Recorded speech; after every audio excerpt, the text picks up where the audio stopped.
जय हिंद दोस्तों, यूपीएससी में आप सभी का बहुत बहुत स्वागत है। आज से हम लोग एक नए पैटर्न पे आंसर राइटिंग स्टार्ट करेंगे। पहला क्वेश्चन जो मॉडल आंसर है वो कंप्लीट डिस्कशन होगा। आज से हम लोग दो क्वेश्चन स्टार्ट कर रहे हैं। जो दूसरा क्वेश्चन होगा उसका क्या होगा, केवल स्ट्रक्चरिंग डिस्कशन होगी और आपसे उम्मीद की जाएगी कि आप अपने आंसर लिख के जो टेलीग्राम का डिस्कशन ग्रुप है वहां पे सबमिट करें। ठीक है, हालांकि किसी की कॉपी नहीं चेक होगी, जस्ट एज अ प्रैक्टिस आप लोग इसको सबमिट करें। जो वर्ड लिमिट दी हुई है उस वर्ड लिमिट में लिखें और अपना मैच कराएं कि आपने पिछले 23 दिनों में क्या सीखा, क्या आप सीख रहे हैं पिछले 23 दिनों में। पहला प्रश्न है जीएस पेपर 3 का। आतंकवाद का प्राथमिक उद्देश्य संगठित अपराध के उद्देश्य से भिन्न होता है, किंतु दोनों के मध्य एक सहजीवी संबंध पाया जाता है। चर्चा करें। ठीक है, इंग्लिश में है the primary motive of terrorism differs from that of organised crime but there exist a symbiotic relationship between the two. तो कुल मिला के ये कह रहा है कि भैया दोनों का उद्देश्य अलग अलग है, लेकिन दोनों में बहुत ही सहजीवी जुड़ाव है। एक से दूसरा पनपता है, दूसरे से पहला पनपता है। सहजीवी संबंध के बारे में आपको पता ही होगा। तो इस बात पे आपको यहाँ पे डिस्कशन करना है, एग्जांपल्स के थ्रू बताना है कि कैसे ऐसा ऐसा होता है। दूसरा क्वेश्चन है जो जीएस पेपर 4 का, आप देखोगे प्रश्न है सफल होने के लिए अभिवृत्ति क्षमता से अधिक नहीं तो क्षमता जितनी ही महत्वपूर्ण है। अपने दैनिक जीवन के उदाहरणों की सहायता से विवेचना कीजिए। तो ध्यान देना है आपको, अपने डेली लाइफ के एग्जांपल जो दैनिक जीवन में आप देख रहे हैं उस उदाहरणों से चर्चा करना है, न कि किसी दूसरे के। और लिखा भी है for achieving success attitude is equally if not more important than ability. Discuss with the help of your daily life. तो जो आप डेली जीवन में सुनते हैं, समझते हैं, देखते हैं, जो आप कर रहे हैं, उसके उदाहरणों से आपको इस बात को प्रस्तुत करना है। यहाँ पर क्वेश्चन की डिमांड आपको समझनी होगी। ठीक है, तो हम लोग एक की स्ट्रक्चरिंग, ये पहले वाले को मॉडल आंसर डिटेल में डिस्कशन करेंगे, दूसरे वाले की स्ट्रक्चरिंग बनाएंगे। अब जो नया फॉर्मेट है उसके बारे में मैंने लेक्चर नंबर 29 में बताया ही था कि हमारा अपो दीपो भव यानी अपना दीपक स्वयं बने का नया चरण है। और ये बात मैंने आपको पहले ही बता दी कि हम एक स्ट्रक्चरिंग करेंगे और एक प्रश्न का मॉडल उत्तर देखेंगे। और रोज की तरह से जीएस पेपर 3 और 4 के कीवर्ड्स का किस तरह से यूज करना है। जब आप आंसर सुन रहे हैं, जब आप आंसर लिख रहे हैं, तो आपको इस चीज पे अधिक फोकस होना होगा। आप कंटेंट को एक बार आप एक्स्ट्रा लिखें, मैं बिल्कुल मना नहीं कर रहा हूं, आप कंटेंट एक्स्ट्रा पढ़ें और जगह से पढ़ें और सोचें और समझें क्वेश्चंस की मांग को। लेकिन जो कीवर्ड्स मैं यूज करता हूं, हमेशा इस बात को ध्यान रखिएगा, सिलेक्शन में कीवर्ड्स बहुत महत्वपूर्ण भूमिका निभाते हैं, क्योंकि जो यूपीएससी के जो लोग कॉपी चेक कर रहे हैं उनको कीवर्ड से बहुत प्यार होता है। तो हम आज के प्रश्न की ओर बढ़ते हैं। हमारा प्रश्न है, देखिए इंटरनल सिक्योरिटी का प्रश्न है और बहुत अच्छा प्रश्न है, इससे आपको कई चीजें पता चलने वाली हैं। प्रश्न है आतंकवाद का प्राथमिक उद्देश्य संगठित अपराध के उद्देश्य से भिन्न होता है, ठीक है, किंतु दोनों के मध्य एक सहजीवी संबंध पाया जाता है। चर्चा कीजिए। इंग्लिश में पढ़ देता हूं। The primary motive of the terrorism differs from that of organised crime but there exist a symbiotic relationship between the two. Discuss. ठीक है, कुल मिलाजुला आपको यह समझना होगा, आप अगर मैं एक साधारण शब्दों में बात करूं तो एक होता है संगठित अपराध। संगठित अपराध जैसे आप कह सकते हैं ड्रग, मानव तस्करी। ठीक है, अच्छा इसको संगठित अपराध क्यों कहते हैं? क्योंकि ये एक संगठन द्वारा होता है। इसमें संगठित अपराध इसको इसलिए कहते हैं क्योंकि इसमें एक संगठन की काफी विशेषताएं होती हैं। जैसे पदानुक्रम इसमें पाया जाता है, इसमें पूरे भर्ती के मतलब आपको संगठित अपराध, आपको ड्रग तस्कर बनना है, आपको मानव तस्करी बनना है, तो आपको पूरा भर्ती का पूरा प्रोसेस कंप्लीट करना पड़ेगा। इनका भी ह्यूमन रिसोर्स मैनेजमेंट होता है, एक निश्चित इनकम की प्रणाली होती है। ठीक है, इस वजह से कुछ गुण हैं इसके, इस वजह से इसको संगठित अपराध कहा जाता है। हालांकि अगर आप डिफिनीशन देखेंगे United nation office on drugs and crime, जिसको यूएनओडीसी बोला जाता है, उसमें सीधे सीधे ये बताया गया है 3 या 4 से अधिक लोगों के समूह द्वारा आर्थिक उद्देश्य से किए गए अपराध। ठीक है, आर्थिक उद्देश्य से किए गए अपराध, इसको बोला जाता है संगठित अपराध। ठीक है, और संगठित अपराध की मैंने कुछ विशेषता यहां पे आपको बता दी। अच्छा, ये बात आप समझ चुके होंगे। अब बोल रहा है एक चीज है, दूसरी इसमें प्रमुख चीज है आतंकवाद। और आतंकवाद क्या है? आतंकवाद राजनीतिक उद्देश्य से प्रेरित हिंसा है, जिसका उद्देश्य क्या होता है? जो समूह है या फिर जो मानव समाज है उसमें भय उत्पन्न करना। ठीक है, तो एक सिंपल सी दो लाइन की दोनों की डिफिनीशन है। आपको यह समझना है, कहना प्रश्न की मांग यह है कि आतंकवाद का जो प्राइमरी उद्देश्य होता है, जो प्राइमरी मोटिव होता है, वो संगठित अपराध के उद्देश्यों से भिन्न होता है। अभी हम देखेंगे किस प्रकार भिन्न होता है, उस बात को समझेंगे। लेकिन कह रहा है कि दोनों के मध्य एक सहजीवी संबंध है, मतलब दोनों एक दूसरे को पोषित करते हैं। अगर मैं सहजीवी संबंध की बात करूं तो आपने देखा होगा प्रवाल भित्तियों में क्या होता है? एक जूज एंथेलाई होता है, ठीक है, और दूसरा शैवाल होती है। ठीक है, और ये दोनों आपस में क्या कहते हैं, सहजीवी संबंध के माध्यम से जुड़े रहते हैं, यानी दोनों एक दूसरे के जीवित रहने के लिए एक दूसरे को पोषित करते हैं और आवश्यक होते हैं। यही बात प्रश्न की मांग है। तो अब हम देखेंगे किस तरह से सॉल्व करना है, दृष्टिकोण देखते हैं।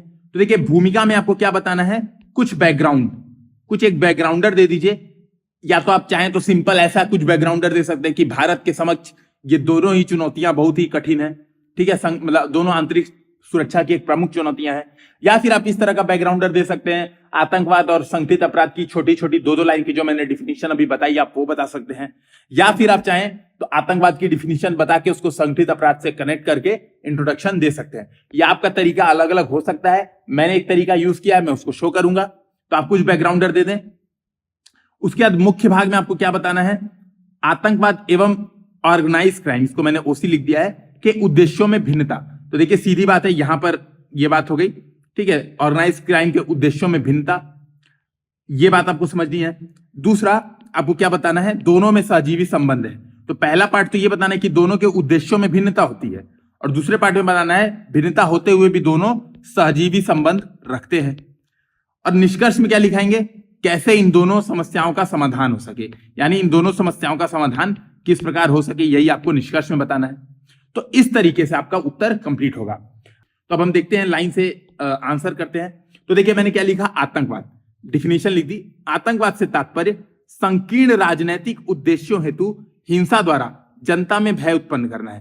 तो देखिए मैंने सिंपल एक लाइन की बात बता दी, क्या है हिंसा। देखिए एक माध्यम इसका क्या है, ध्यान समझिएगा, इसमें प्रमुख कीवर्ड्स यूज किए गए हैं डिफिनीशन में, और आप देखेंगे केवल 15 से 16 शब्दों में एक उचित डिफिनीशन लिख दी गई है। लिखा उद्देश्य हिंसा द्वारा, यानी हिंसा एक माध्यम होगा, और काम क्या है, जनता में भय उत्पन्न करना है। जनता में भय क्यों उत्पन्न करना है, क्योंकि इनका उद्देश्य राजनैतिक है। फॉर एग्जाम्पल जम्मू कश्मीर में आतंकवाद की समस्या प्रमुख है, और क्यों है, क्योंकि वहां पे मांग होती है कि जम्मू कश्मीर को भारत से स्वतंत्र कराया जाए, या फिर पाकिस्तान प्रेरित आतंकवाद है, ठीक है, इस बात को आप समझ सकते हैं। अब मैंने क्या लिखा, देखिए मैंने केवल आतंकवाद की डिफिनेशन बताई और अब दोनों का कनेक्शन लिख दिया। मैंने लिखा भारत हेतु आतंकवाद एवं संगठित अपराध दोनों ही आंतरिक सुरक्षा की एक प्रमुख चुनौती होते हुए भी अपने उद्देश्यों में भिन्न है। तो मैंने बताया कि दोनों एक प्रमुख चुनौती है भारत के लिए, किसकी, इंटरनल सिक्योरिटी की, ठीक है, क्योंकि जीएस पेपर 3 का प्रश्न है, तो हमारे दिमाग में इंटरनल सिक्योरिटी सिलेबस का हिस्सा होना चाहिए। तो मैंने उसी से कनेक्ट करके लिख दिया कि दोनों एक प्रमुख चुनौती है, लेकिन थोड़ा उद्देश्यों में भिन्न है। अच्छा, इस बात को समझिएगा, आप चाहें तो आपके पास छूट है कि आप यहाँ पे संगठित अपराध को भी डिफिनेशन लिख सकते हैं। यहाँ पे आप एक चाहें तो एक लाइन और ऐड कर सकते हैं, जबकि संगठित अपराध से तात्पर्य 3-4 से अधिक लोगों द्वारा एक समूह के रूप में किए गए अपराध से है, जिसका प्रमुख उद्देश्य आर्थिक होता है। आप चाहें तो यहां पर जो मैंने शुरुआत में डिफिनेशन बताई थी दोनों की, ठीक है, आप चाहें तो 1-2 लाइन में उसको अरेंज करके लिख सकते हैं। मैंने जानबूझ के नहीं लिखा क्योंकि आगे वर्ड्स कम पड़ जाते, और उद्देश्यों की चर्चा तो हमें अंतिम में यहाँ पे प्रश्न की मांग ही करनी है। तो मैंने देखिए क्या लिखा, यहां पे लिख दिया आतंकवाद और संगठित अपराध सीधे सीधे उद्देश्यों में भिन्नता एक टेबल के माध्यम से मैं दिखा दूंगा। आप देखिए स्ट्रक्चरिंग सीधे सीधे एग्जामिनर को समझ में आ जाएगी। तो मैंने उद्देश्यों में भिन्नता क्या बताई, पहला लिख दिया इसके राजनीतिक उद्देश्य है, ठीक है, यानी इस्लामिक स्टेट्स की स्थापना। एक मैंने एग्जाम्पल के तौर पर बता दिया, चाहे तालिबान को अगर ले लें एग्जाम्पल के तौर पे, दोनों में से कोई भी एग्जाम्पल लें, चाहे तो दोनों यूज कर लें। तालिबान आप देखेंगे इसका उद्देश्य क्या है, अफगानिस्तान पर शासन करना, ठीक है, इसका उद्देश्य ये है, ठीक है, यानी आप कह सकते हैं इस्लामिक स्टेट्स का निर्माण करना। इन चीजों का जो उद्देश्य है, तो आतंकवादियों का उद्देश्य क्या होता है, एक राजनीतिक उद्देश्य होता है, एक सत्ता प्राप्ति इनका उद्देश्य होता है। लेकिन संगठित अपराध आप देखेंगे, ड्रग तस्कर जो होता है, जो ह्यूमन ट्रैफिकिंग कर रहा है, ठीक है, जो जाली नोट की तस्करी कर रहा है, उसका प्रमुख उद्देश्य क्या है, उसका उद्देश्य आर्थिक है, उसको है लाभ कमाना, उसको भैया पैसा कमाना है। तो मैंने क्या लिखा, देखिए इसका आर्थिक उद्देश्य हवाला, धन शोधन आदि के माध्यम से धन अर्जन। तो मैंने ये बता दिया कि भाई एक का तो आर्थिक उद्देश्य था, दूसरे का राजनीतिक उद्देश्य था, ठीक है। अब दूसरी बात करते हैं, दूसरा उद्देश्यों में डिफरेंस देखते हैं। तो देखिए दूसरे वाले का उद्देश्य क्या है, शक्ति एवं नियंत्रण स्थापित करना प्राथमिक उद्देश्य है, ठीक है। मैंने बताया, जैसे एग्जांपल आप चाहें तो यहां पे लिख दें कि तालिबान के द्वारा अफगानिस्तान में शासन प्राप्त करने के प्रयास। तो आप देख सकते हैं ये जो आतंकवादी संगठन है, इनका उद्देश्य शक्ति एवं क्षेत्र पर नियंत्रण प्राप्त करना, और इनका ये प्राथमिक उद्देश्य है। जबकि जो मानव तस्कर या फिर जो हवाला संगठन होते हैं, इनका प्राथमिक उद्देश्य ये नहीं होता है, ठीक है। इनका क्या होता है प्राथमिक उद्देश्य, प्राथमिक उद्देश्य होता है धन अर्जन करना, ठीक है, ये बात आपको ध्यान से समझनी होगी। इनका प्राथमिक उद्देश्य होता है धन अर्जन करना। ठीक है, तो मैंने यहां पे लिख दिया प्राथमिक उद्देश्य नहीं, क्यों? क्योंकि धन अर्जन तो मैंने यहां पे एक बात चर्चा कर दी थी, तो एक ही पॉइंट को दोबारा लिखने से फर्क नहीं पड़ता है। तीसरा मैंने बताया, जो आप देखेंगे जो आतंकवादी हैं, इनका प्रमुख माध्यम क्या है? हिंसा। अपने उद्देश्यों को प्राप्त करने के लिए इनका माध्यम क्या होता है? हिंसा। चाहे मुंबई अटैक देख लीजिए, चाहे जम्मू कश्मीर रेगुलर आप देख रहे होंगे, हमारे जो सैनिक शहीद हो रहे हैं उनको देख सकते हैं, तो इनका प्रमुख उद्देश्य है हिंसा। जबकि जो संगठित अपराध है उनका प्रमुख उद्देश्य क्या है? उनका प्रमुख माध्यम क्या है? प्रमुख उद्देश्य नहीं, सॉरी, प्रमुख माध्यम क्या है? किस माध्यम के द्वारा वह अपने उद्देश्यों को प्राप्त करते हैं? तो मैंने लिखा जो संगठित अपराधियों क्या करते हैं? सरकारी तंत्र की कमियों का लाभ उठाते हैं एवं भ्रष्टाचार प्रमुख माध्यम है। आप देखेंगे थोड़ा पैसा खिला दिया तो ड्रग पैडलर को पुलिस ने अनुमति दे दी। आप देखेंगे कि क्या किया, कुछ पैसा खिला दिया तो ठीक है, यहाँ पे चलो अफीम बोलो। तो आप देखेंगे मानव तस्करी भी, भाई गौ तस्करी हो रही है, मानव तस्करी कुछ भी हो रही है, बिना सरकारी मिली भगत के तो यह संभव नहीं है। तो यानी इनका जो प्रमुख आप देखेंगे जो माध्यम है अपनी गतिविधियों को अंजाम देने का, वो क्या है? सरकारी तंत्र की कमियां और भ्रष्टाचार। ये 2-3 अंतर मैंने बताए उद्देश्यों में। आपको अगर कुछ और समझ में आ रहा हो तो आप एक्स्ट्रा इसको लिख सकते हैं। अच्छा, कई लोग कहते हैं कि सर इंटरनल सिक्योरिटी कहां से पढ़ें? उनका मेरे से यही कहना होगा कि यार देखो, इसका कोई सोर्स नहीं है, सिंपल सी बात है, ना इंटरनल सिक्योरिटी की हिंदी मीडियम में आपको कोई अच्छी किताब मिलेगी। ठीक है, तो इसका सबसे बेस्ट पॉसिबल सोर्स है एआरसी की रिपोर्ट, जिसमें सार्वजनिक व्यवस्था, और मैंने एआरसी की रिपोर्ट कैसे पढ़नी है वो क्लियर बता दिया है। उसको पढ़िए और थोड़ा क्वेश्चन आंसर्स की प्रैक्टिस करिए। मेरे हिसाब से इतना बहुत है, बाकी आप लोग अपने सोर्सेस का चयन करने में स्वतंत्र हैं। और जो अच्छे सोर्सेज हैं वो मैं जब जीएस पेपर 3 के सोर्सेज का डिस्कशन करूंगा तो सारी चर्चा कर दूंगा। तो मैंने ये उद्देश्यों में अंतर बता दिया। अब मैं क्या करूंगा, जो नेक्स्ट आप कह सकते हैं जो प्रश्न का दूसरा पार्ट है उसको लिखूंगा। हालांकि उद्देश्यों में विभेदों के बावजूद आतंकवाद एवं संगठित अपराध के मध्य एक सहजीवी संबंध रहता है। ठीक है, मैंने यही बताया कि भाई देखो, दोनों के उद्देश्यों में थोड़ा सा अंतर है, लेकिन दोनों में एक सहजीवी संबंध है, और अब सहजीवी संबंध को दिखाना है। अब देखिए, आप इस बात को समझिएगा, आपको सहजीवी संबंध दिखाना है। ठीक है, तो यहां भी आपके पास 2 ऑप्शन हो सकते हैं। एक, आप क्या करें, इस तरीके का स्ट्रक्चरिंग करें। देखिए, मैं फिर से स्ट्रक्चरिंग के आपको ऑप्शंस बता रहा हूं। आप पहले बता दें आतंकवाद की संगठित अपराध पर निर्भरता, एक हेडिंग डाल दें कि आतंकवाद किस तरह से संगठित अपराध पर निर्भर है। ठीक है, आतंकवाद निर्भर कैसे है। दूसरी हेडिंग डाल दें आप, संगठित अपराध किस तरह से आतंकवाद पर निर्भर है। ठीक है, संगठित अपराध, ये आप बता दें। और इसमें कुछ पॉइंट्स लिख दें 1 2 3 4, इसमें कुछ पॉइंट्स लिख दें 1 2 3 4। इस तरीके से भी आप चाहें तो बता सकते हैं। हालांकि एक जो बढ़िया और तरीका होता है, एक ही हेडिंग में कि दोनों में सहजीवी संबंध, दोनों को आप कनेक्ट करके दिखाएं। और आपके पास अगर आपको बहुत अच्छा तरीका है, जैसे आप देखेंगे इसी तरह का प्रश्न यूपीएससी 2018 में आ चुका है, और मैंने उस बार ज्यादा अच्छा इनोवेशन दिखाने के चक्कर में गड़बड़ कर दी। ऐसे ही पूछा था लिंकेजेस बताइए सब में, तो मैंने क्या किया, यहाँ पे आतंकवाद दिखाया, यहाँ पे संगठित अपराध बताया, और दोनों को ऐसे लिंकेजेस दिखाने के प्रयास किए कि वित्तीय लिंकेज, यहाँ पे मैंने बताया कि राजनीतिक लिंकेज। ठीक है, इसी तरह से मैंने हर चीज ऐसे बनाने का प्रारंभ किया। और फिर क्योंकि प्रैक्टिस थी नहीं इस तरह के फ्लो डायग्राम बनाने की, और सीधे मैं एग्जाम में 2018 वाला, 2019 वाले में नहीं, जो 2018 में मैंने मेंस लिखा था, तो मैंने सीधे वहां पर प्रयास करना प्रारंभ किया, और वहां पर क्या हुआ, मेरा फ्लो डायग्राम पूरा हौच पौच हो गया, मतलब एक दूसरे में मिक्स हो गया। तो इसीलिए आप फ्लो डायग्राम तभी बनाएं, मेरा सजेशन यही होगा, जब आप इसकी प्रैक्टिस कर चुके हो पहले से। ठीक है, एग्जाम में जाके कुछ नया फ्लो डायग्राम बनाने का ट्राई मत करिएगा। तो अब देखिए मैं क्या बता रहा हूं, सहजीवी संबंध कैसे दिखा रहा हूं। पहला, वित्त पोषण। देखिए क्या लिखा, ISIS जेम जैसे जैश ए मोहम्मद जैसे आतंकी समूह वित्त पोषण हेतु मानव तस्करी, ड्रग हवाला आदि संगठित अपराधों पर निर्भर रहते हैं। तो मैंने बताया कि वित्त पोषण हेतु आतंकी किस पे निर्भर है, संगठित अपराध पे, ये बात समझा दी। जबकि आतंकियों द्वारा उत्पन्न अस्थिरता संगठित अपराधों हेतु उत्पन्न उचित माहौल उत्पन्न करता है। मैंने ये बताया कि देखिए, पहले तो ये बता दिया कि आतंकी संगठित अपराधों पर निर्भर है वित्त पोषण के लिए। दूसरा बताया कि जब आतंकवादी अस्थिरता उत्पन्न कर देते हैं, राजनीतिक अस्थिरता, उदाहरण का सबसे बेस्ट एग्जांपल है अफगानिस्तान। और अफगानिस्तान आप देखेंगे दुनिया का अफीम बोने वाला सबसे प्रमुख जगहों में से एक है। तो वो क्यों है, क्योंकि जो तालिबान है, तालिबान द्वारा अफगानिस्तान में उत्पन्न अस्थिरता ने उचित माहौल प्रदान किया है, किसके लिए, संगठित अपराधों के लिए। तो मैंने इस बात को बता दिया, किसमें, वित्त पोषण में। या तो आप चाहें तो आर्थिक सहजीविता लिख सकते हैं, यहाँ पे आर्थिक सहजीविता हेडिंग डाल सकते हैं, ये आपकी मर्जी होती है, आपका जो भी आपका वॉइस ऑफ कॉन्साइंस कह रहा है, यहाँ पे आप इसको यूज कर सकते हैं। तो इस बात को आप समझ गए होंगे। अच्छा, दूसरी बात क्या है, मानव संसाधन। ठीक है, हालांकि देखिए ये एक मैप है, ये मैंने एक मैप बनाया है। अब मैप क्या है, मैंने थोड़ा सा गलत जगह बता दिया, मैप मुझे तीसरे पॉइंट में बनाना था, इसीलिए मैंने थोड़ा सा ये दूर लिखा है।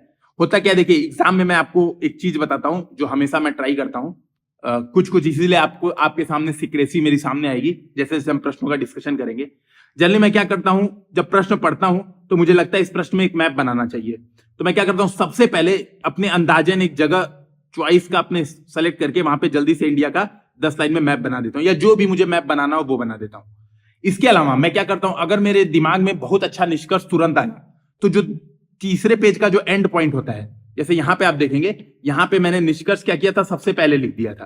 ठीक है, तीसरे पेज के एंड पॉइंट पे, क्योंकि मुझे पता है कि यार 3 पेज तो भर रही है जनरली।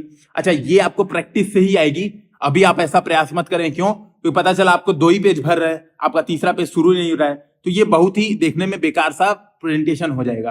क्योंकि मेरा एक्सपीरियंस हो गया है थोड़ा, मैंने आंसर राइटिंग की प्रैक्टिस अच्छे खासे की थी, तो मैं क्या करता था, जनरली मुझे लगता था कि निष्कर्ष बहुत अच्छा मेरे सामने है, तो मैं एक स्पेस सेलेक्ट करके पहले निष्कर्ष लिख देता था। तो उससे क्या होती थी, आंसर राइटिंग की, मैंने बताया ही जैसे कि आंसर राइटिंग की स्पीड बढ़ाने के लिए आप निष्कर्ष और इंट्रोडक्शन अगर आपके दिमाग में रटे रटाए हैं, पहले से ही बने हुए हैं, तो आप उसको लिख देंगे, तो क्या होगा, जो मेन बॉडी होगा वहां पे आपकी स्ट्रक्चरिंग काफी अच्छे से हो जाएगी।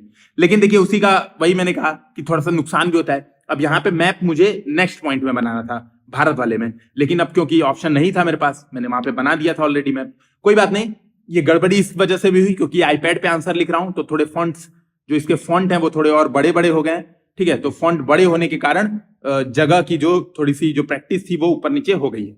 लेकिन आप इसको नेक्स्ट पॉइंट में लिख दें, मैप मतलब जहां पे आवश्यक हो वहीं पे बनाए।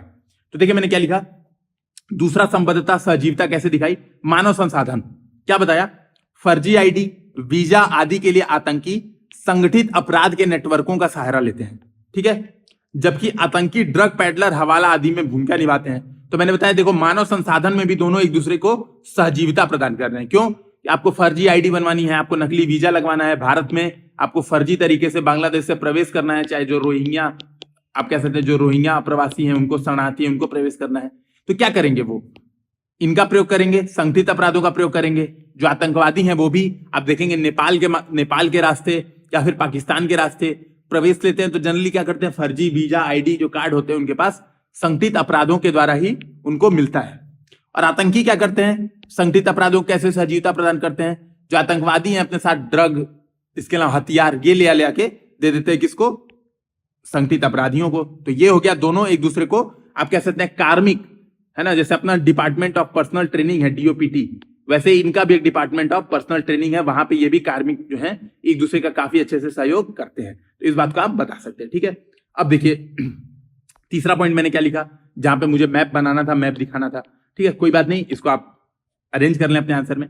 भारत गोल्डन ट्राइंगल एवं गोल्डन क्रिस्केंट जैसे मादक द्रव्यों के हॉटस्पॉटों के सीमा साझा करता है।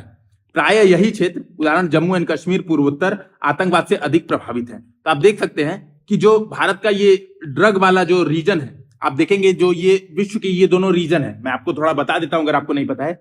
गोल्डन क्रिस्केंट क्या होता है, ईरान, पाकिस्तान, अफगानिस्तान, ये 3 कंट्री मिलके अर्धचंद्राकार, गोल्डन क्रिस्केंट का मतलब होता है अर्धचंद्राकार, यानी स्वर्णिम अर्धचंद्राकार, इसकी शुद्ध हिंदी होगी, आप चाहें तो लिख दें। मैं जनरली शुद्ध हिंदी नहीं यूज करता हूं एग्जाम में, जो वर्ड फ्लो में आते हैं वो लिखते जाता हूं। गोल्डन ट्राइंगल क्या होता है, यहां पे है देखिए म्यांमार, लाओस, थाईलैंड, MLT। ठीक है, तो फिर से याद कर लें, golden triangle, Myanmar, Laos, Thailand, ये 3 कंट्री मिलकर ट्राइंगल की संरचना बनाती है, इनको गोल्डन ट्राइंगल बोलते हैं। ये जो 3 कंट्री हैं, म्यांमार, लाओस, थाईलैंड, यहां पे हथियारों का बहुत ज्यादा व्यापार होता है। और ये जो 3 कंट्री हैं, ईरान, पाकिस्तान, अफगानिस्तान, ये क्या है, ये यहां पे ड्रग्स, अफीम, दुनिया की सबसे ज्यादा, आप कह सकते हैं दुनिया का 90% अफीम यहीं पर बोया जाता है। तो भारत क्या है, देखिए दोनों के बगल में है, भारत एक तरह से आप कह सकते हैं दोनों के रास्ते पे ही है, यहां पे मैंने इसीलिए रास्ता ही बना दिया, परिचालन मार्ग पे ही है। तो आप देखेंगे जो इनके बाउंड्री पे हमारे जो भारत के राज्य हैं, पूर्वोत्तर भारत, इसके अलावा जो इसके बाउंड्री पे राज्य है हमारा पंजाब, आप उड़ता पंजाब देख लें या फिर आप उड़ता जम्मू कश्मीर देख लें, तो दोनों ही क्या है, आप देखेंगे कि आतंकवाद से अधिक प्रभावित है, जबकि दोनों ही यहां पे आप देखेंगे दोनों ही संगठित अपराधों के क्षेत्र में स्थित हैं। तो इस बात को मैंने एग्जांपल्स के थ्रू बहुत अच्छे से बताया है। इस एग्जाम्पल को आपको जरूर यूज करना है क्योंकि भारत से संबंधित प्रश्न है और जरूर यूज करें तो बहुत अच्छा आपका आंसर हो जाएगा। चौथा पॉइंट, अवैध हथियारों, गोला बारूद हेतु तस्करों के नेटवर्क का प्रयोग। तो आतंकवादी क्या करते हैं? अवैध हथियारों के लिए तस्करों के नेटवर्क का प्रयोग करते हैं। देखिए आजकल क्या है, बहुत सारे ऑटोमेटेड हथियार हो गए हैं, AK-47, जो M20, M19 जो भी गन है क्या आती है, अलग अलग पार्ट्स में आती हैं। तो अब क्या करते हैं तस्कर, क्या करते हैं अलग अलग पार्ट्स में गन को एक स्थान से दूसरे स्थान तक भेजते हैं ताकि पकड़े ना जाए। तो इन्हीं नेटवर्क का प्रयोग आतंकवादी करते हैं। गोला बारूद जो भी है, आपने अगर एक अमेजन प्राइम पे एक शो आया है काफी फेमस, अमेजन प्राइम पे आप देखेंगे family man, the family man अगर देखेंगे तो आपको पता चल जा रहा होगा उसमें किस तरह से आतंकी जो है अपने हथियारों का ट्रांसफर इधर से उधर करते हैं। इस बात को आप समझ सकते हैं। पांचवा, भर्तियों हेतु एक दूसरे के कार्मिकों का प्रयोग। मैंने सीधे बताया, उदाहरण के तौर पे बता दिया, ISIS ऑनलाइन भर्ती अभियान चलाता है। तो क्या करते हैं भाई, जो कार्मिक, इनको लोग भी तो चाहिए, आतंकवादी घटनाएं करनी है, आपको ड्रग तस्करी करना है, जो भी आपको अच्छा काम करना है, इतना बढ़िया बढ़िया काम, तो आपको क्या करना होगा, भर्ती करनी पड़ेगी। तो क्या करते हैं, एक दूसरे के कार्मिकों का भी उपयोग करते हैं। कभी आप देखेंगे आतंकी जो है कभी तस्कर बन जाएंगे और कभी तस्कर आतंकी बन जाएंगे। अच्छा, क्यों बनते हैं इसका एक प्रमुख कारण आपको बता देता हूं। मान लीजिए आप तस्करी के प्रभावित हैं या फिर आप ड्रग बहुत ज्यादा लेते हैं, तो जो आतंकी आपको डरा धमका के कहेंगे यार तुम ऐसा है, मेरे लिए आतंकवादी घटनाएं करो, आपको आसानी से, आपका ब्रेन वॉशिंग बहुत आसानी से हो जाएगा अगर आप मादक द्रव्यों का सेवन करते हैं। तो एक दूसरे के कार्मिकों का प्रयोग यहां पर आसानी से हो जाता है। छठवां पॉइंट मैंने बताया, दोनों का अवैध गठजोड़ इन गतिविधियों को अतिरिक्त शक्ति प्रदान करती है तथा सामान्यतः नशे के शिकार व्यक्ति आसानी से स्लीपर सेल बन जाते हैं। तो जो मैंने ऊपर पॉइंट बताया कि दोनों का जो अवैध गठजोड़ है एक दूसरे को क्या कर रहा है, और ज्यादा शक्ति प्रदान कर रहा है, एक दूसरे को आप कह सकते हैं चक्रीय प्रक्रिया से और ज्यादा फोर्स प्रदान कर रहा है। और आप देखेंगे नशे से पीड़ित व्यक्ति जनरली स्लीपर सेल बन जाते हैं। हॉलीडे मूवी अगर आपने देखी होगी, अक्षय कुमार की है, ठीक है। जनरली मैं मूवीज काफी देखता हूँ, वीकेंड पे मैंने आपसे बताया भी था जो टाइम मैनेजमेंट की डिस्कशन की थी, मूवीज काफी देखता हूँ। तो हॉलीडेज में आप हॉलीडे मूवी में देखेंगे तो अक्षय कुमार का स्लीपर सेल आपने देखा होगा। तो स्लीपर सेल आप देखेंगे जो नाव में बैठे रहते हैं, तो सारे यही सब ड्रग तस्करी, जो भी पूरा कारोबार है वो सारे डिस्कशन करते रहते हैं, ठीक है। अब मैंने क्या क्या निष्कर्ष लिखा, ठीक है, जो मैंने आपसे पहले ही शेयर किया कि मैं इसको पहले ही लिख देता हूं। तो देखिए, एक निष्कर्ष क्या है, इन दोनों ही सुरक्षा चुनौतियों को राष्ट्रीय उपायों, जिसमें मैंने लिखा है सीमा प्रबंधन, कानून प्रवर्तन आदि, जैसे भारत में कई सारे कानून है उसका पालन किया जाए, तथा अंतरराष्ट्रीय उपायों जैसे संघाई कोऑपरेशन ऑर्गेनाइजेशन, ब्रिक्स आदि मंचों पर सहयोग, UNODC के सुझावों, United nation office of drugs and crime के साथ एकीकृत तरीके से निपटना होगा। मैंने सीधे बताया, दोनों को अलग अलग तरीके से न देखा जाए, एकीकृत तरीके से देखा जाए और दोनों से एकीकृत तरीके से निपटा जाए। ये मैंने सॉल्यूशन में बता दिया। आप चाहें तो आप कुछ नया सॉल्यूशन में कह सकते हैं, आप चाहें तो आर्टिफिशियल इंटेलिजेंस का यूज कर सकते हैं सॉल्यूशन में, कि आर्टिफिशियल इंटेलिजेंस टूलों का विश्लेषण के माध्यम से प्रयोग करके इनका वित्त पोषण रोका जाए।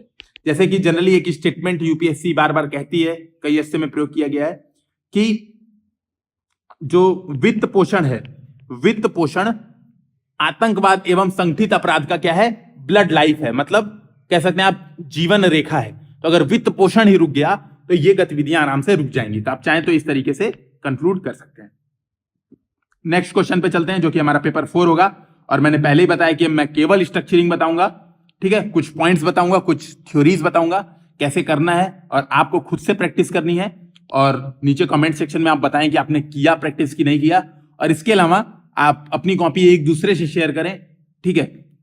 आप चाहें तो एक ग्रुप्स बना लें, जो भी आपकी मर्जी, आप एक दूसरे से शेयर करें, क्योंकि शेयरिंग इज केयरिंग एक प्रमुख तत्व होता है UPSC की तैयारी का। तो देखिए, एथिक्स पेपर 4 का प्रश्न क्या है, हिंदी में पढ़ता हूं पहले।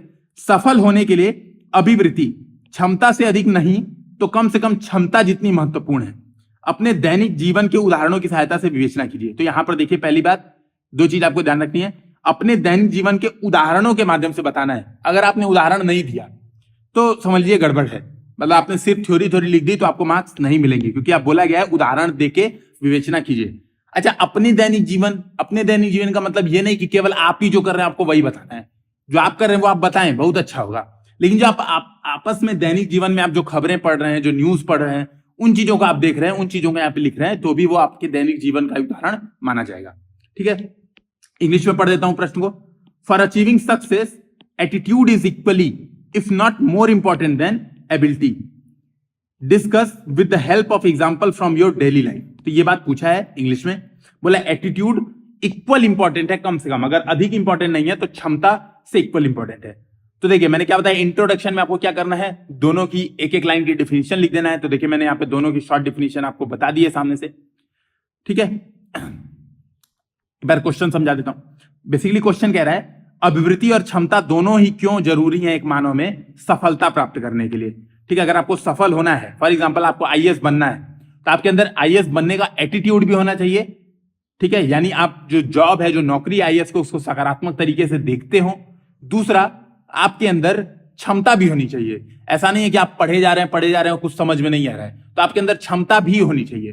इस बात को आपको उदाहरण की सहायता से डिस्कस करना है। अच्छा, डिस्कस करना है, डिस्कस करने का मतलब यह है कि आप बताइए कि बिल्कुल सही बात है। एक आध पॉइंट आप चाहें तो अलग तरीके से भी बता सकते हैं, ठीक है। एक आध तरीके से आप चाहें तो, अभी जैसे मैं डिस्कशन कुछ एग्जांपल्स के माध्यम से करता हूं, उसको समझने का प्रयास करते हैं। तो देखिए, इसको आपको उदाहरण देते हुए समझाना है, ये बात आप समझ चुके होंगे। इंट्रोडक्शन में आपको क्या लिखना है, दोनों चाहें तो आप डिफिनीशन दोनों की एक एक लाइन की लिख सकते हैं, ज्यादा नहीं लिखना है, इस बात को समझें, क्योंकि 150 शब्दों में जो मेन पार्ट है वो लिखना है। तो क्या लिखें, किसी विषय वस्तु के प्रति सकारात्मक या नकारात्मक भाव, इसको बोलते हैं अभिवृत्ति।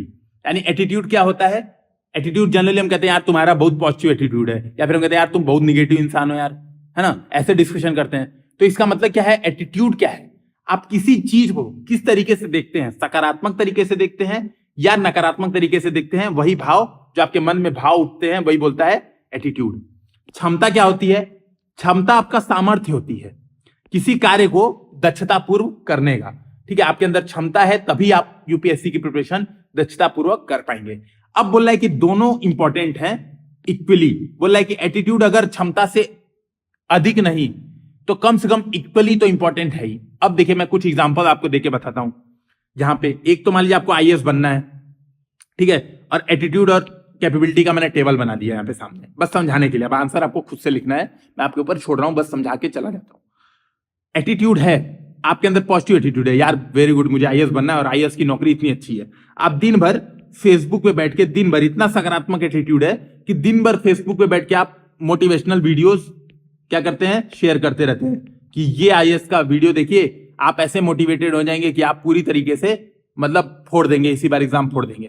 तो इतना पॉजिटिव एटीट्यूड है कि एकदम भगवान मान लेते हैं कि आईएएस ऑफिसर देखा नहीं चरणों पे गिर गए, इतना पॉजिटिव एटीट्यूड है आईएएस की नौकरी के लिए। लेकिन आपके अंदर कैपेबिलिटी नहीं है। कैपेबिलिटी मतलब आपके अंदर आंसर राइटिंग आपको आता नहीं है, आंसर राइटिंग में आप मेहनत नहीं करना चाहते हैं, ठीक है, तो आपके अंदर कैपेबिलिटी नहीं है। तो क्या है, आप आईएएस बन सकते हैं कभी, बताइए, नहीं बन सकते, इसका जवाब है। अच्छा, दूसरा, आपके अंदर एटीट्यूड बड़ा निगेटिव है, ठीक है, एटीट्यूड निगेटिव है, कहते हैं यार भ्रष्टाचार पूरा जिंदगी भरा पड़ा है और इससे बढ़िया तो मैं कॉर्पोरेट में 2 करोड़ रुपया सालाना कमा लूंगा। तो आपको आईएएस जॉब के प्रति ही निगेटिव एटीट्यूड है। लेकिन आपके अंदर कैपेबिलिटी है, यानी आंसर राइटिंग और जो भी चीजें आप पढ़ते हैं बहुत जल्दी याद होता है, आंसर राइटिंग करते हैं तो बहुत, मतलब ब्लॉग लिखते हैं तो ब्लॉग एकदम कमाल का लिख देते हैं। तो आपके अंदर क्षमता है लेकिन एटीट्यूड नहीं है, तो आप क्या करेंगे, आईएएस बन पाएंगे कभी नहीं, क्यों, आप एग्जाम में नहीं बैठेंगे भाई, निगेटिव एटीट्यूड है। एक एग्जांपल यही हो गया, आप ऐसे समझा दें। अच्छा, दूसरा मुझे बताना है एटीट्यूड इज ग्रेटर इंपॉर्टेंस, क्योंकि क्या बोला है प्रश्न में, देखिए प्रश्न में बोला है अभिवृत्ति क्षमता से अधिक नहीं तो क्षमता जितनी महत्वपूर्ण है। तो एक पॉइंट मैं ये भी बता दूं कि नहीं यार अभिवृत्ति क्षमता से अधिक इंपॉर्टेंट है, तो मैं ये कैसे बताऊंगा। मान लीजिए कोई दिव्यांग पर्सन है, ठीक है, दिव्यांग पर्सन है, हो सकता है कि आंखें ना हो, ठीक है, हो सकता है लिख ना पा रहा हो, लेकिन आप देखेंगे हर साल आईएएस वो भी बनते हैं। यहां पे आप ये भी समझें, आईएएस तो ये भी बनते हैं, ठीक है, क्यों भाई, उनके अंदर कहीं ना कहीं थोड़ी क्षमता की कमी थी, लेकिन एटीट्यूड इतना हाई था, इतना ज्यादा पॉजिटिव एटीट्यूड था कि उन्होंने मेहनत की, एटीट्यूड को डायरेक्शन दिया, मेहनत की और काम हो गया, आईएएस बन गए। तो इस बात को आप समझिएगा। तो 2 पॉइंट्स यहां मिल गए, जो 4 पॉइंट्स और मैं एग्जांपल के माध्यम से समझा देता हूं। मान लीजिए आपको राजनीतिक क्षेत्र में ही सफल होना है, ठीक है, राजनीतिक क्षेत्र में ही सफल होना है। अब जैसे यहां पे आप देखिए कुछ एग्जांपल्स के थ्रू, जैसे नरेंद्र मोदी हैं, तो राजनीति के प्रति उनका एटीट्यूड क्या है, बिल्कुल पॉजिटिव है, देखेंगे आप बिल्कुल पॉजिटिव है, ठीक है। अगर मैं प्राइम मिनिस्टर की पोस्ट के बारे में बात करूं, कैपेबिलिटी बहुत हाई है, तो क्या है, वो प्राइम मिनिस्टर हैं, ठीक है। दूसरा मैं उठा ले रहा हूं राहुल गांधी, ठीक है, मुझे किसी को बेइज्जत नहीं करना और कृपया आप इनका नाम ना लिखें, ठीक है, बस आप जनरली एक ऐसे बता दें कि राजनीतिक रूप से भी देखें तो ऐसा ऐसा होगा, 1-2 एग्जांपल्स के थ्रू कोट करें। राहुल गांधी और नरेंद्र मोदी का नाम आपको कोट नहीं करना है, जस्ट समझाने के लिए बता रहा हूं। राहुल गांधी आप देखेंगे राजनीति के प्रति एटीट्यूड भी उनका बिल्कुल नकारात्मक है। ठीक है, जनरली उनको क्या कहता है, फोर्सफुली भेजा जाता है कि जाओ प्रेस कॉन्फ्रेंस करके आओ। ठीक है, जबरदस्ती भेजा जाता है। आप देखेंगे संसद में भी सोते रहते हैं, ऊँघते रहते हैं। तो क्या एटीट्यूड भी नकारात्मक है, कैपेबिलिटी है नहीं। ठीक है, तो क्या है भाई, इनमें प्राइम मिनिस्टर नहीं बनते हैं। आप अमित शाह को ले लीजिए एग्जाम्पल। ठीक है, हालांकि आप कहेंगे कि यार बेस्ट एग्जाम्पल नहीं है, लेकिन ठीक है, कुछ ले लीजिए। ठीक है, एटीट्यूड मैं कह सकता हूं राजनीति को लेके उनका बहुत अच्छा नहीं है, प्राइम मिनिस्टर की पोस्ट को लेके। ठीक है, जनरली आप देखेंगे कि वो जो एटीट्यूड का मतलब आप कह सकते हैं, या फिर मैं ऐसे कहूं, सिंपल सी बात, दूसरे तरीके से, एटीट्यूड उनका बहुत पॉजिटिव है राजनीति को लेके। क्यों? रेगुलर आप देखेंगे मीटिंग करते रहते हैं, रेगुलर देखेंगे गृह मंत्री के पोस्ट को काफी अच्छे से निभाते हैं। ठीक है, जनरली आप देखेंगे जो चुनाव कार्य का संचालन था काफी अच्छे से करते हैं। लेकिन कैपेबिलिटी की मैं बात करूं तो कैपेबिलिटी आप समझे, अगर अमित शाह खुद से इलेक्शन लड़े बिना मोदी इफेक्ट के तो क्या जीत पाएंगे? तो इस बात को समझिएगा, उनके अंदर कैपेबिलिटी, जो भाषण देने में जो लीडरशिप चाहिए उसकी थोड़ी कमी है। तो आप इस तरीके से तुलना कर सकते हैं। ठीक है, क्रिकेट में आप देख सकते हैं, खेलों का एग्जांपल ले सकते हैं। विराट कोहली को देख लीजिए कि विराट कोहली का एटीट्यूड भी है, कैपेबिलिटी भी है। धोनी का देख लीजिए, एटीट्यूड कैपेबिलिटी दोनों है। किसी और को देख लीजिए आप, जैसे ऋषभ पंत को देख लीजिए। ऋषभ पंत के अंदर क्या है, एटीट्यूड नकारात्मक है, बहुत अच्छा नहीं है। कैपेबिलिटी है, बार बार लोग कहते हैं कर लो यार, लेकिन करता नहीं है। इस तरीके से आप 2-4 एग्जांपल जो भी आपको अच्छा लगे आप उसको बता सकते हैं। ठीक है, फुटबॉल में आप नेमार को देख सकते हैं, मेसी को देख सकते हैं, रोनाल्डो को देख सकते हैं। 2-3 एग्जांपल आप कहीं से भी उठा के लिखें दैनिक जीवन के, और इस आंसर को कंप्लीट करके बताएं। नीचे कमेंट सेक्शन में जो लोग कंप्लीट कर रहे हैं वो निश्चित ही बताएं। तो दोस्तों, उम्मीद है आपको आज का भी वीडियो आपके लिए काफी प्रोडक्टिव रहा होगा। कमेंट सेक्शन में अपनी समस्याओं को बताएं, ये भी बताएं कि कैसा लगा वीडियो, नया फॉर्मेट हमारा सही है, कुछ कमियां हैं, कुछ इंप्रूवमेंट होना चाहिए, मैं भी किस तरह से इंप्रूवमेंट कर सकता हूं इसको भी बताएं। और इसी के साथ कृपया इसे सब्सक्राइब और शेयर करना ना भूलें। धन्यवाद।